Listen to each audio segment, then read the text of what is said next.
Bonjour à toutes et bonjour à tous pour cette première, puisque nous avons l'occasion de faire une interview live aujourd'hui dans nos locaux.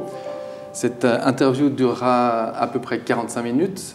Les 30 premières minutes, nous serons donc avec Manu et Guylain Bardou, les fondateurs de l'expédition Under the Pole.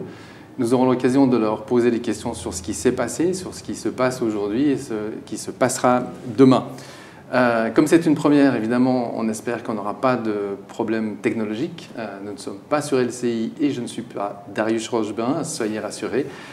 Mais on espère que tout tiendra bien. Donc, Manu, Guylain, bonjour. Comment allez-vous? Bonjour Michel. Comment ça va, Manu? Super, ça va bien. Bon, Guylain aussi, j'imagine. Oui, on va bien. On arrive de l'autre bout de la France, là, puisqu'on était en Bretagne hier après-midi. Voilà, un transit rapide par Paris. Et on arrive en Suisse, donc bonjour Genève, bonjour la Suisse, bonjour à tous. Puis bonjour à toute l'équipe bordée. Ok. Donc j'imagine que vous avez subi, comme tout le monde, le confinement général. Qu'est-ce que ça fait d'être des explorateurs arrêtés? Finalement, nous, on était assez bien préparés parce qu'on est rentrés. Alors, on est rentrés, ça faisait 2 ans qu'on n'était pas rentrés avec les enfants, l'équipe et tout ça. On a tout relancé la machine de la vie en France, avec l'école. Et puis finalement, il y a le confinement qui est arrivé. Et nous, on est assez habitués au confinement sur le bateau. Donc on a repris les bonnes habitudes. L'école à la maison, le télétravail. Ah oui, pas de changement en fait. Et finalement, je pense qu'on n'était pas les plus à plaindre parce qu'on était assez bien rodés dans notre maison en Bretagne. On a repris possession de notre maison, de notre jardin. Et puis on a continué les projets. Okay. Guylain, même chose? Ouais, pour compléter, je pense qu'effectivement, il y a eu des situations terribles en France, en Suisse, enfin partout, et qu'on n'était pas les pires, mais on s'est fait impacter comme tout le monde. En fait, là, je parle au niveau plus professionnel, parce que ça a mis un arrêt complet en fait, à tout ce qui était développement. C'est-à-dire que d'abord tous les projets ont été bloqués et aujourd'hui tous les projets sur lesquels on travaille sont conditionnels, sont hypothétiques. Et on avance un peu au fil du temps, au fil des jours, en s'adaptant aux situations qui évoluent. Ça nous a impacté donc directement, mais aussi, et ça on commence maintenant à en sentir un petit peu le contre-coup, ça nous a aussi impacté indirectement, c'est-à-dire que nos collaborateurs, les scientifiques avec lesquels on travaille par exemple en France ou à l'étranger, se sont fait impacter et en fait le bon déroulement des programmes en a pris un coup. Voilà, donc c'est un peu en fait à l'image de ce qui se passe dans la société aujourd'hui, c'est-à-dire que tous les projets sont chamboulés, on s'adapte et puis petit à petit on va reprendre des repères. On va revenir sur ce que vous avez fait les 2 dernières années, mais j'avais une question par rapport au futur immédiat qui va se présenter bientôt pour vous. Vous allez bientôt partir de nouveau en exposition. Comment on fait dans une situation de confinement pour se préparer physiquement, parce que c'est quand même un exercice physique que vous avez quand vous plongez. Est-ce qu'on peut plonger quand même? Est-ce que vous avez plongé quand même? Et comment on se prépare? Ça, c'était l'autre question que tu as abordée, mentalement, sur un projet, quand on sait que ce projet, on n'arrive pas à le voir arriver. On ne sait pas s'il va pouvoir se dérouler comme on voulait. Est-ce qu'on peut répondre à ces questions? Alors, c'est une question qui est à la fois très complexe et très simple. Alors, je vais commencer par la deuxième partie. C'est très simple, c'est-à-dire que c'est indépendant de notre volonté, déjà. Aujourd'hui, on est en train de préparer la mission en Antarctique, qui, elle, a une somme de complexité. Mais finalement, il y a un moment donné, il y a le coronavirus qui va nous donner un feu vert, ou un feu orange, ou un feu rouge. Et on fait avec. Et ça, on ne peut rien faire, personne ne peut y faire. Par contre, là où c'est complexe, c'est que pour se donner une chance de passer à travers une faille de ce grand mur qui se présente devant nous, il faut se donner tous les moyens. Voilà. Donc, il faut être prêt au niveau scientifique, il faut être prêt au niveau logistique, il faut être prêt au niveau technique. Mais comment vous faites, justement, par exemple, physiquement, pour la plongée? On fait du sport. Du sport, donc vous maintenez une activité sportive? Oui, bien sûr. On a maintenu 45 minutes, 1 heure d'activité sportive tous les jours, pratiquement, pendant le confinement. On a un rameur chez nous, on fait de la préparation physique, et puis dès qu'on a pu ressortir, Guylain, il a fait du parapente, moi j'ai surfé. On est quand même beaucoup dans l'eau, même si on ne plonge pas au quotidien, comme d'habitude, mais on passe quand même beaucoup de temps dehors et dans l'eau. D'accord. Et pour le reste, donc vous vous préparez comme si ça allait avoir lieu, puis vous verrez bien si ça marche ou si ça ne marche pas. C'est ça. Le but, c'est vraiment de faire en sorte que tous les feux tendent vers le vert, ou du moins le orange, mais en tout cas ne restent pas rouges. Hein. Et à un moment donné, il va y avoir un concours de circonstances ou des opportunités, une opportunité qui va arriver. Et ce moment-là, il faut le saisir et il faut pouvoir partir. C'est pour ça que dans la préparation, vraiment, là, faut se donner toutes les chances, tous les moyens. Alors ça se passe pour nous à Concarneau, notre QG, notre base, on va dire, avec toute la préparation un peu back-office, un peu la face cachée de l'iceberg. Et puis en parallèle à Tahiti, puisqu'on avait le WAI qui était en chantier de maintenance, on a eu un gros chantier pour le préparer à l'Antarctique. Ça y est, là, il est finalisé et l'équipage en ce moment même est en train de larguer les amarres. Non, pas larguer les amarres, parce que les feux ne sont pas verts encore. Ouais, donc là, en fait, aujourd'hui, on rentre dans une phase de temporisation du départ. On devait partir à partir de maintenant, en fait, en fonction de la première fenêtre météo.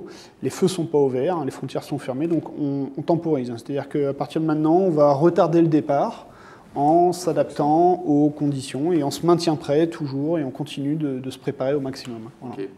Bon, si vous le voulez bien, on va revenir un petit peu en arrière. Donc, en particulier, d'abord sur votre programme qui s'appelait Deep Hope. Vous avez passé 2 ans sur ce programme.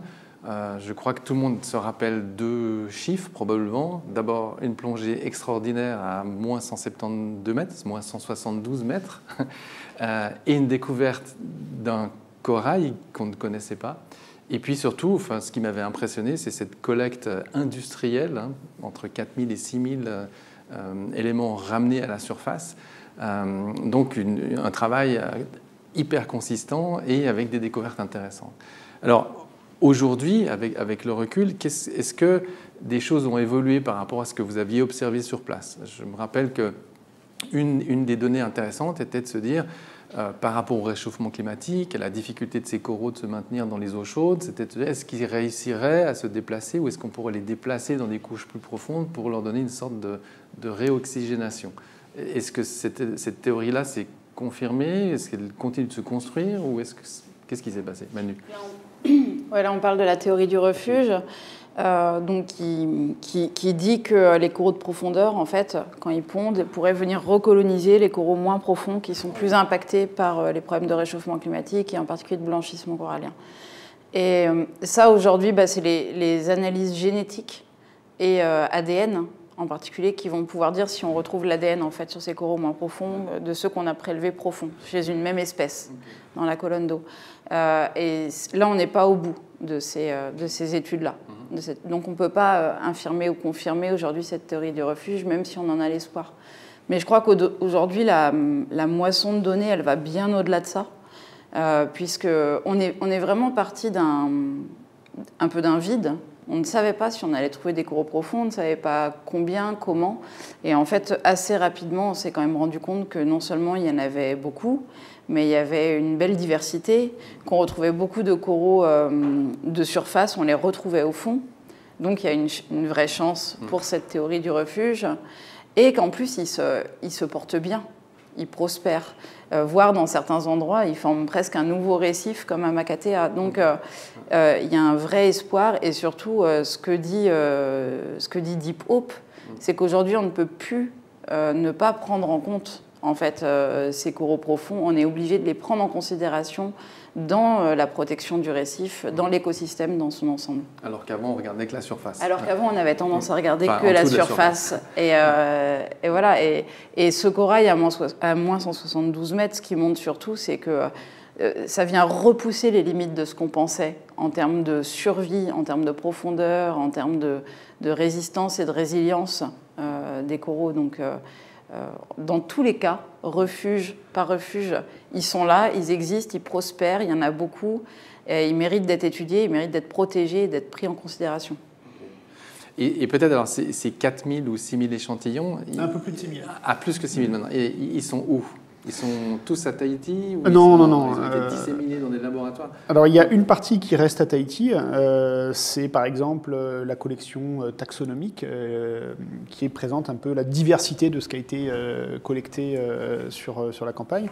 Après, il y a des échantillons génétiques qui, eux, sont partis dans des laboratoires à droite à gauche dans le monde. Donc là, c'est pour faire ce que disait Emmanuel, pour étayer cette théorie du refuge, qui est basée vraiment sur une analyse génétique. Donc ça, il faut attendre, je pense que dans l'année qui vient, les résultats vont arriver.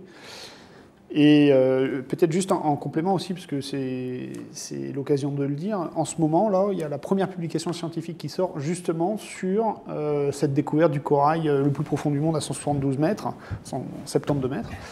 Et donc on est assez content parce que c'est publié ces prochains jours. Ouais, en fait ça a été accepté. Nous on n'a pas encore vu sortir le papier final, mais c'est une histoire de jours. Là, ça arrive. Et ce corail, il est où? On sait, on ne sait pas dans quel labo il est.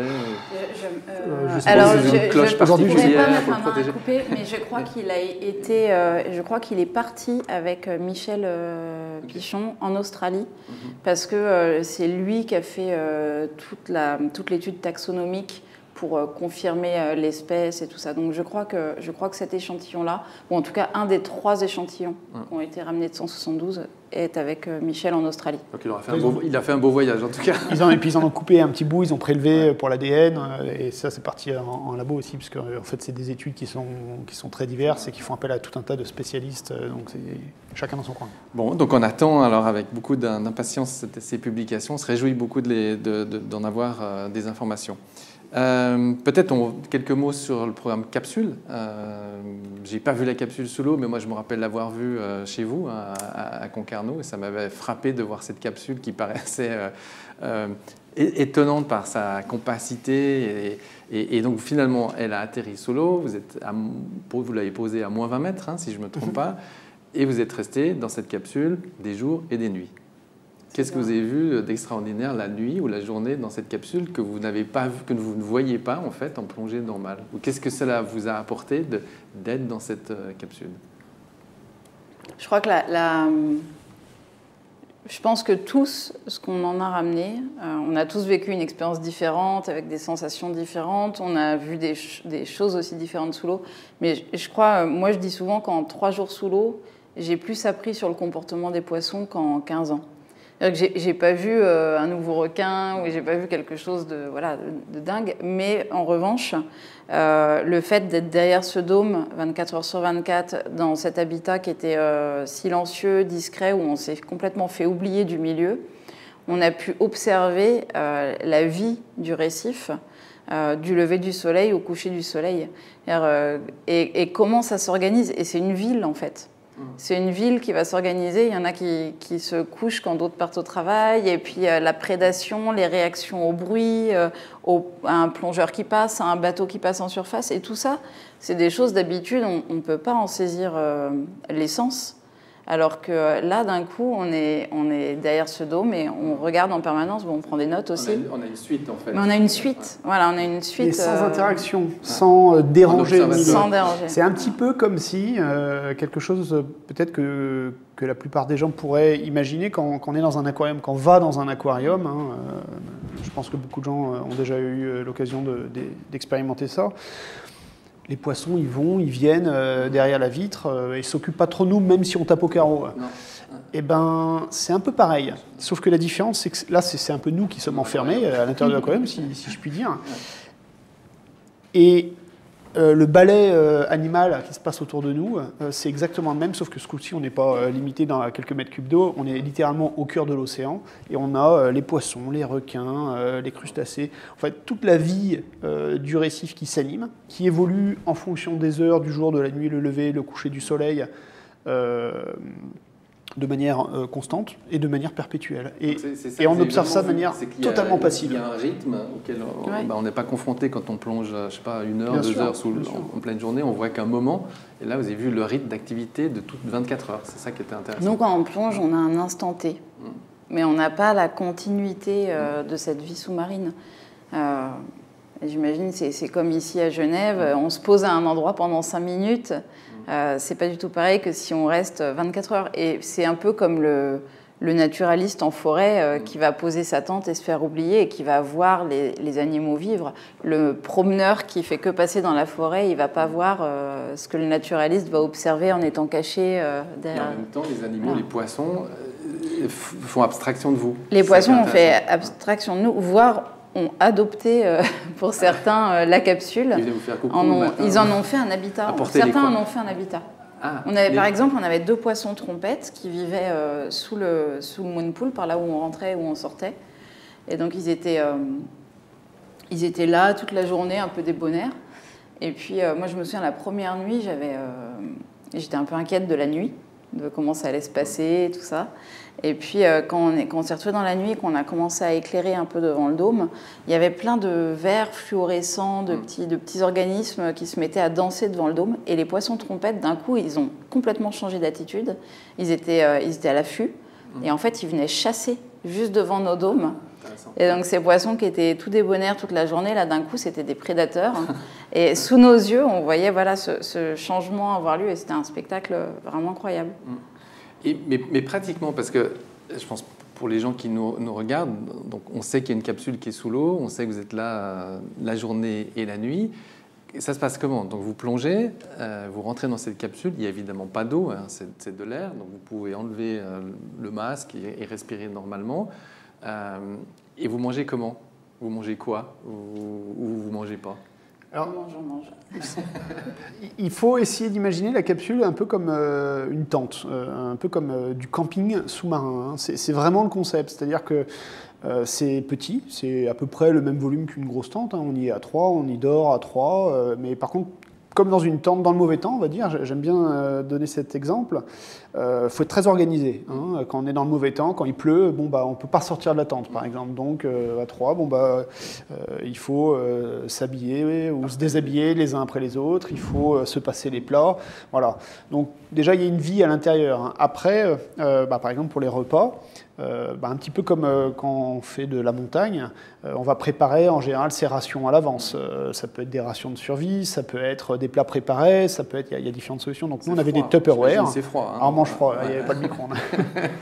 et puis là, alors il y a tout un travail hein, d'ailleurs dans les projets futurs. Ça fait partie des points d'amélioration sur la préparation des menus, parce que par exemple, on n'est pas dans de l'air, on est dans un mélange de gaz qui s'appelle un héliox. C'est 86% d'hélium, 14% d'oxygène pour des histoires de décompression. Ça modifie la perception, le goût, par exemple. Ça modifie aussi, alors ça, c'est pas lié au gaz, c'est lié à la profondeur. Les couleurs de l'alimentation sont différentes. Par exemple, le jambon, il est gris ou il est bleu, il n'est pas rouge. Il n'est pas appétissant. Voilà, donc voilà, exactement. Et donc, il y a un travail à faire là-dessus. Mais bon, très, très sommairement, hein, on a des Tupperware. Aux heures des repas, on sort nos Tupperware, on mange. Parfois, on a même eu un petit coup de rouge ou une bière. Au fond. Okay. Pas sur les premières saturations. Je crois que t'es le seul. Manu n'a pas eu le droit. Non, on a été plusieurs. Mais pas sur les premières saturations, évidemment, parce qu'on était vraiment dans le domaine de la découverte, de l'expérimentation, mais plutôt sur la fin, une fois que vraiment on avait validé que les protocoles, notamment d'adaptation et de décompression, étaient bons. Symboliquement, on a trinqué à bord de la capsule. Et ça, c'est plus pour le clin d'œil. Donc on ressort avec des expériences scientifiques sur son corps humain de cette capsule ou pas beaucoup là-dessus? On avait un important programme de physiologie sur la plongée à saturation en faible profondeur, donc qui a eu lieu. Donc on avait 3 physiologistes, 2 médecins hyperbares. Qui ont en permanence fait des tests. Alors, on faisait une batterie de tests, en fait, avant de partir dans la capsule. L'équipe qui partait dans la capsule faisait une batterie de tests avant, donc des électroencéphalogrammes, des prises de sang, des tests de pression, de respiration, oxygénométrie. Et une fois dans la capsule, tous les matins, on avait les physiologistes, un physiologiste qui descendait nous voir et qui refaisait toute cette batterie de tests et qui prenait des échantillons d'urine, voilà. Et en sortant, pendant 2 jours, on était surveillés. Et ces recherches, elles peuvent vous apporter déjà quelque chose dans vos futures plongées ou pas forcément? Bah oui, parce que ça nous a immédiatement, ça vraiment sert déjà tranquillisé, quoi. à la sécurité. Parce qu'il faut bien voir que des programmes comme ça, on ne connaît pas tout à l'avance. Hein. Il y a en fait une somme d'interrogations liées au bon déroulement du programme qui est absolument colossale. Que ce soit au niveau technique, est-ce qu'on va réussir à implanter comme il faut cette capsule? Quels vont être l'impact de l'océan, du courant, ce genre de choses? Comment on va y vivre? Comment on va le supporter? Comment va se passer la décompression? Tout ça, c'est des zones de flou sur lesquelles on a des expériences parallèles, sur lesquelles on peut s'appuyer, mais il n'y a aucune certitude. Et donc, on avance pas à pas. Et dans le domaine physiologique, eh ben, on a un accompagnement médical et physio pour voir un petit peu l'évolution de l'adaptation et puis le bon déroulement de la décompression. Voilà. Et ça sert à quoi? Ça sert à avancer en sécurité, et puis ça sert à essayer d'aller voir un petit peu plus loin. Donc là, on rentre dans le domaine de la recherche, de manière à essayer de comprendre un peu mieux ce qui se passe, de manière à ce que sur les programmes futurs, eh ben, on puisse innover, par exemple, avec de nouveaux protocoles de décompression pour la partie remontée, ou alors avec des nouveaux protocoles de vie à bord de la capsule, qui prennent en compte les difficultés qu'on a eues dans le passé. Mais en vous entendant, donc ça avait l'air d'être une expérience qui vous a plus que plu. Est-ce qu'en tête, vous avez, si c'était possible, l'idée de faire une capsule plus grande, de la poser un peu plus profond, ou est-ce qu'il y a un projet sur une future autre capsule? Là, on y travaille. On a commencé à travailler avec l'équipe physiologique sur de nouveaux protocoles, dans l'idée peut-être, en tout cas, d'étudier l'option de mettre une deuxième capsule plus profonde. Et en fait, de fonctionner par step un petit peu dans notre vie sous-marine, et ne pas se limiter à cette zone des 20 mètres, mais pouvoir aller plus profond. Mais tout en restant avec cette approche qui est la nôtre sur ce programme capsule, qui est une approche très simple. C'est-à-dire qu'il existe des moyens beaucoup plus lourds d'exploration de très longue durée, qui ont été développés par l'industrie du gaz et du pétrole. C'est ce qu'on appelle les techniques de plongée à saturation. On les a étudiées, on les a envisagées, mais le problème, c'est que c'est des opérations qui coûtent une fortune. Et nous, notre approche à travers ce programme capsule, c'est un compromis. C'est des techniques qui font appel à cette plongée à saturation qui permet de rester très longtemps sous la mer, mais avec des moyens simples, d'un point de vue logistique, d'un point de vue économique, de manière à pouvoir en fait combler une espèce de vide. Voilà. C'est-à-dire qu'on n'est pas dans la plongée d'incursion classique où on descend et on remonte, on n'est pas dans les moyens très très lourds qui sont ceux du pétrole et du gaz, on est un peu dans un entre-deux avec des compromis. Par contre, qu'on va essayer de pousser les plus loin possible. Voilà. Donc, demain, peut-être une deuxième capsule, et puis on va corriger toutes les erreurs, et puis on va améliorer tous les points qui ont été identifiés. On va faire un nouveau proto, quoi. Donc un nouveau proto et un futur projet. Mais en attendant, donc nous sommes le 21 septembre, si tout va bien, comme on le disait tout à l'heure, si les feux se mettent au vert dans 2 mois et demi, vous partez pour cette fois-ci l'Antarctique, pour un voyage de 3 mois, un parcours en Antarctique. Déjà, des fois, on confond Arctique et Antarctique. Donc, il y en a un qui est en haut, l'autre qui est en bas, suivant comment on est. Mais en termes de programme, quelle va être la différence de ce programme Antarctique par rapport au programme Arctique, qui était un de vos premiers programmes? Quels sont les différents objectifs, ou est-ce qu'il y a les mêmes objectifs répliqués cette fois en Antarctique, ou est-ce qu'il y a d'autres objectifs plus précis? Il y a des objectifs similaires. D'ailleurs, on retrouve Cyril Galu, qui était déjà en Arctique avec nous du Muséum d'Histoire Naturelle, et sur un même programme d'inventaire en fait, de la biodiversité et d'adaptation dans la colonne d'eau aussi, avec la profondeur, puisque nous, pour nous, c'est toujours intéressant de plonger profond, et pour les scientifiques, c'est intéressant de nous avoir pour aller voir profond, mais avec des problématiques qui sont différentes. La péninsule antarctique, c'est là où on observe le plus gros gradient de différence de température, de réchauffement. Aujourd'hui, c'est là où ça se réchauffe le plus, sur le continent antarctique.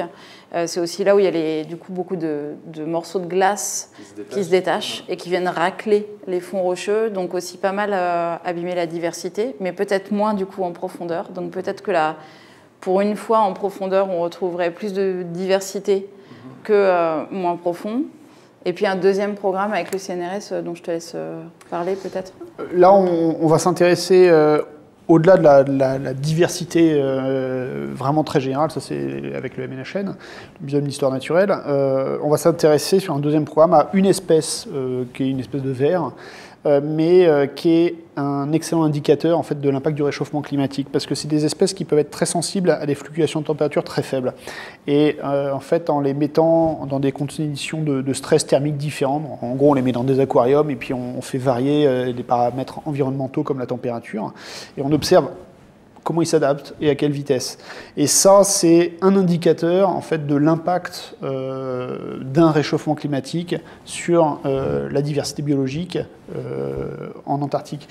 Globalement, l'inquiétude des scientifiques sur des études qui ont déjà été menées, c'est que la tolérance en fait, des espèces vivantes dans des régions comme les régions tropicales est plus importante que dans les zones polaires. C'est-à-dire qu'en gros, on augmente l'eau d'un dixième de degré dans les zones tropicales, l'impact sera moindre que si on fait la même chose en zone polaire. Et donc, ils essaient de quantifier un petit peu c'est quoi le danger, l'exposition. Voilà. Le degré de résilience, quoi. Voilà. Donc peut-être ce vert va peut-être vous donner le vert ou le rouge par rapport au départ. je plaisante évidemment, mais donc ce travail sur le vert va pas être très loin du travail sur le mot est biofluorescence, non? Ou que vous aviez, fluorescence naturelle. Voilà, que vous avez eu Alors, en Arctique. c'est pas directement lié. En fait, ce qu'on avait constaté sur notre travail sur la fluorescence en Arctique, c'est qu'il y avait peu de fluorescence. Et c'est pas vraiment en fait, donc ça a été une confirmation. On a cherché. Il y en a, mais il y en a beaucoup moins que dans les zones tempérées ou tropicales. Et ça s'explique par l'absence de lumière une grosse partie de l'année. Voilà. Nuit polaire, jour polaire. Là, on va pas chercher ça, parce que le mécanisme est le même, évidemment, en Antarctique. Là, on va vraiment s'intéresser à un marqueur, un vert, de l'impact d'une hausse de température sur la résilience de la biodiversité. Les coraux en Antarctique, a priori, ils sont à quelle profondeur? On sait, pour le moment, ce dont on... Les quoi? Les coraux. Les coraux. Ouais. Alors, il ne faut pas confondre coraux d'eau froide et coraux sclératinières comme ceux qu'on a étudiés en Polynésie. Les coraux bâtisseurs de récifs, si je ne me trompe pas, on ne va pas en trouver en Antarctique. En revanche, on peut trouver des coraux d'eau froide. Et ça, c'est des coraux à corps mou, alors que les coraux sclératinières, c'est des coraux à corps dur. On les appelle les bâtisseurs de récifs. Donc, ceux qu'on trouve dans les mers chaudes, ils sont durs plutôt. C'est eux qui, couche par couche, en fait, fabriquent le récif. Exactement. Ça, on n'en trouve pas dans les eaux froides. Par contre, on trouve d'autres sortes de coraux, les coraux mous, les coraux noirs, par exemple, et qu'on va trouver aussi à grande profondeur. Là, on va en trouver à plusieurs milliers de mètres de profondeur par endroit. Et donc ça fait partie aussi des espèces qu'on va chercher, qu'on va traquer, voilà, et qui entreront dans le scope de l'étude avec le Muséum d'histoire naturelle. Okay. Et les requins, parce qu'évidemment tout le monde s'intéresse aux requins, donc il y avait les requins que vous aviez vus en Arctique, hein, si je ne me trompe pas. Oui, le requin du Groenland. En Antarctique, il y a des requins d'Antarctique ou alors pas il y en a, mais notre connaissance, il y en a. Pas très connus. Ouais. Il y en a en grande profondeur, ça c'est sûr. Plus proche de la surface, c'est pas, j'ai pas en tête des... Mais peut-être vous en verrez, on ne sait pas. Ce n'est pas l'objet de votre recherche, non. Mais on sait. Dans les animaux, je ne vais pas dire se méfier, mais si, à être vigilant. C'est en particulier là-bas, c'est le léopard de mer, qui est donc une sorte de gros phoque très imposant avec une grosse mâchoire et qui est un animal assez imposant et qui a pu montrer des signes d'agressivité par le passé avec certains plongeurs, mais aussi des signes d'offrande et de forte interaction. Donc voilà, mais en tout cas, ça fera partie des animaux qu'on peut rencontrer et avec lesquels il faudra être vigilant au début en tout cas.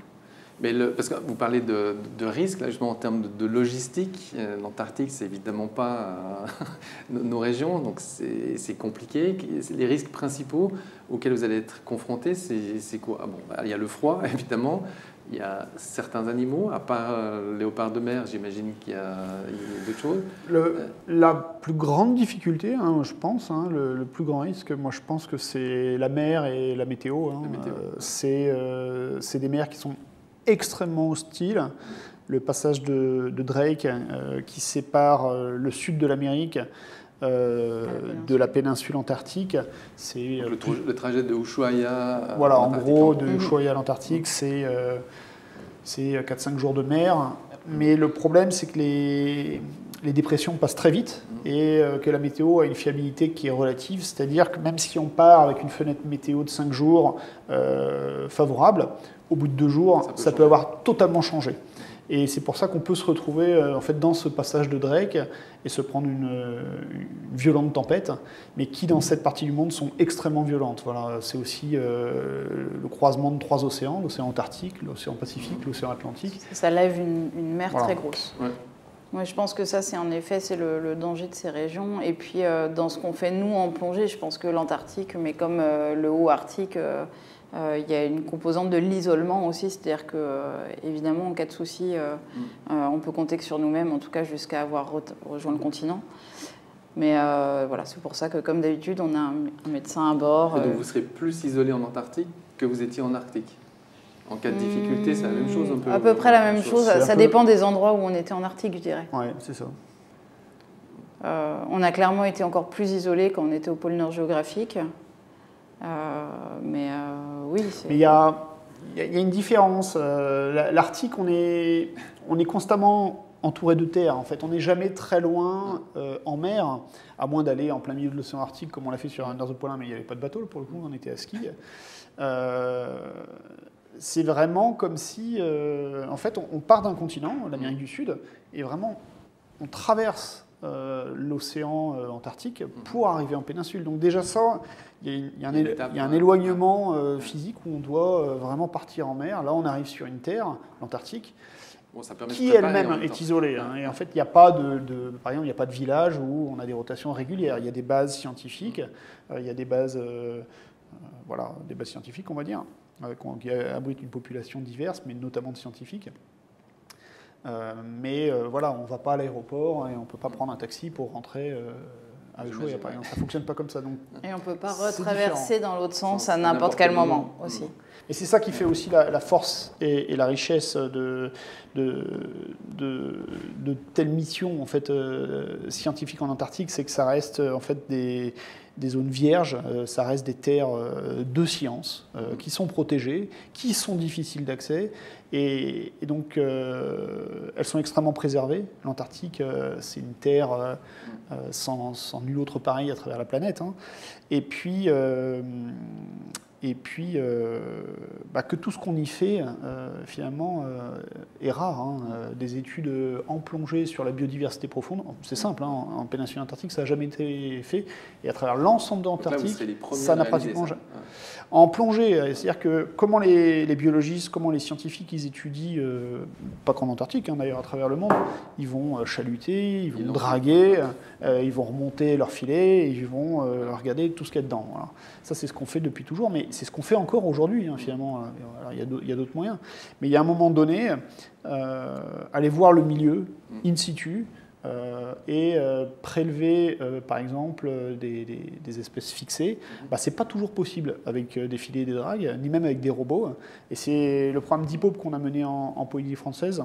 Ça a été une parfaite démonstration en fait, de ce juste binôme scientifique-plongeur pour innover dans la recherche et en fait aller étudier des terrains ou des mera incognita parce que la technologie, les robots ne se substituent pas de manière systématique. Voilà. Et il y a un moment donné, l'être humain a toute sa place. Voilà. Et c'est là où nous, on a une force, une valeur ajoutée. Et en créant une synergie comme ça avec les scientifiques, ça fait des programmes super innovants. Voilà. Bon, tout ça a l'air super intéressant et on se réjouit évidemment d'entendre parler de vous quand vous serez là-bas. Alors, j'ai une question évidemment qui tourne autour du Covid. On a parlé des feux verts et des feux rouges. la question est, comment faites-vous avec votre équipage concrètement avant de partir? Est-ce que vous allez tous vous tester à une date X, vous mettre en quarantaine, et puis si tout est parfait au bout de cette date-là, vous y allez? Ou bien est-ce que ça va être en fonction, et puis vous allez vous tester plusieurs fois? Est-ce que vous avez pensé à ça? On ne sait pas complètement. D'abord... disons qu'il y a ce qu'on va faire et le protocole qu'on va nous imposer, je pense c'est... il y a deux choses. Aussi, ouais. Mais aujourd'hui, pour les bateaux, là, il y a des kits qui commencent à se mettre en place avec des tests Covid qu'on emmène à bord. Ce qui est sûr, c'est que dans tous les cas, tous les membres de l'équipage sont testés avant de partir. Est-ce qu'à partir du moment où on est testé et négatif, il y a une période de quarantaine et combien de temps elle dure avant le départ? Ça, c'est pas encore défini. Et pareil à l'arrivée, de toute façon. Bon, après, le voyage, il dure 40 jours, donc à partir du moment où on est négatif en partant, voilà, il y a une vraie quarantaine. Mais ce qui est compliqué, voilà, c'est qu'on a en fait un bateau qui arrive de Polynésie avec un équipage, on a une équipe en France et ailleurs qui, tout ce beau monde va converger vers le Chili, vers un port au Chili, déjà. Les contraintes ne sont pas les mêmes. L'équipage, il va arriver, lui, il se fait tester avant de partir, il arrive. Une fois arrivé sur place, on a de la logistique à faire. Il faut s'approvisionner en oxygène, faire le plein, faire les courses. Il y a des contacts. Il y a, potentiellement. Voilà, nous, on vient de France, bon, bah, Charles de Gaulle, Santiago, voilà, et on va arriver au Chili. Même chose, voilà, même si on essaie de limiter ses contacts, il y a un risque. Et la grande problématique, alors il y a les aspects juridiques, il y a les aspects liés à un pays, mais au-delà de ça, il faut qu'à un moment donné, on arrive à tous être sur le WAI au moment du départ, sans personne infectée. Ça, c'est quelque chose qui est très important, parce qu'il ne s'agit pas de partir en Antarctique avec le virus. Et comment on a la certitude, voilà, alors personne, c'est pour ça que je commençais par dire, en fait, on ne sait pas complètement. C'est qu'aujourd'hui, voilà, il y a encore beaucoup d'incertitudes liées au coronavirus. On sait tous, on en est tous un petit peu victimes. Et donc, on avance pas à pas. Bon, il y a des mesures de bon sens. Et on s'adapte au fil de l'évolution aussi de la situation, et notamment de la situation en Amérique du Sud, parce que c'est encore très olé olé là, au Chili. Mais l'avantage, c'est qu'une fois que vous êtes parti, si tout est OK et que personne n'est infecté, là vous êtes parti pour 3 mois sans pandémie, tranquille. Oui. Voilà. Après, on est safe, ouais. Oui, puis on a un médecin à bord. Et si on devait voir vraiment le pire du pire, on a un respirateur et de l'oxygène en grande quantité. Bon, on l'espère pas. Mais souvent, en fait, c'est assez caractéristique de l'organisation d'une expédition. Hein. C'est-à-dire qu'une fois qu'on y est, en fait, c'est quasiment gagné. Parce que ça veut dire que tout le travail était fait en amont. Hein. Et en fait, on est dans cette période qui dure plusieurs mois, parfois même plusieurs années, de préparation. Et aller en Antarctique, faire de la plongée profonde à des fins de science, c'est quelque chose qui est extrêmement complexe, en fait. Parce que pour arriver à créer ces conditions, c'est une somme de complexité. Et au milieu de tout ça, il y a le coronavirus. On en a déjà parlé de ça ensemble, Guylain, mais c'est ce qui fait que grâce à toute cette préparation, une fois que vous y êtes, c'est ce qui vous permet de gérer l'imprévu. Et si vous n'avez pas préparé tout ça en amont, vous ne pourriez pas partir et affronter, évidemment, un balai. On dit souvent qu'il y a l'expédition avant l'expédition, mais finalement, la partie de terrain, ce n'est pas toujours la plus compliquée. Hein. C'est vrai que les épreuves, elles sont souvent en amont. Après, c'est des complexités dont tout le monde n'est pas forcément conscient, parce que ça, c'est la responsabilité de ceux qui l'organisent, qui la préparent. Hein. Donc la nôtre d'abord. Et oui, ce que je dis souvent, en fait, c'est que quand on a des objectifs complexes, la préparation doit être méticuleusement préparée, réalisée, de manière à ne rien laisser dans l'incertitude. Voilà. On doit se préparer à 100% de tout ce qui peut être anticipé, de manière à ce qu'une fois sur place, l'expédition se déroule et que finalement notre capacité d'adaptation soit vraiment dédiée à l'inconnu, aux difficultés vraiment liées au terrain, et non pas à des choses qui auraient dû être anticipées en amont. je sais pas moi, on part pas en haute montagne avec une tente qui est cassée. Ou en tongue. Voilà, on la répare avant de partir, Exact. et une fois qu'on est sûr que la tente est bonne, là on peut partir en montagne. Voilà. Exact. C'est exactement la même philosophie, sauf qu'elle s'applique à énormément Parfait. de choses. J'ai une autre question là. Donc vous partez avec vos enfants. Mhm. Ils sont motivés, ils ont envie, ils sont... Eux, ils sont très motivés. Ah. C'est-à-dire très difficile. C'est la première fois que ça nous arrive qu'on est obligé de leur dire Garder. il y a une possibilité, gardez Ah. en tête que peut-être on ne partira pas. Mhm. Mais voilà. Mais en tout cas, oui, ils nous parlent de l'Antarctique comme si on partait en vacances dans le Pays Basque. Mais Bon, question, est-ce que j'ai encore une question? J'arrive pas à tourner mon truc là. Bon, alors, oui, une question qui était, donc je vais la lire parce qu'elle est un peu compliquée, mais au-delà des résultats scientifiques, qu'en est-il des mesures concrètes dérivées de Deep Hope et capsules et concrètement applicables à la protection des océans et de l'environnement? Je pense que l'idée est de dire, est-ce qu'il y a un élément concret qui ressort de vos expéditions, facile à comprendre pour tout le monde, qui permet de développer la protection des océans? Il y a une première chose, je dirais, c'est que Deep Hope a démontré, et ça c'est déjà démontré, que les zones profondes ne pouvaient pas, quand je dis profonde, c'est la zone mésophotique, donc au-delà de 30 mètres, classiquement, parce que les scientifiques étudient couramment à travers le monde les océans jusqu'à 30 mètres en plongée, mais pas au-delà, pour des histoires réglementaires, techniques et autres.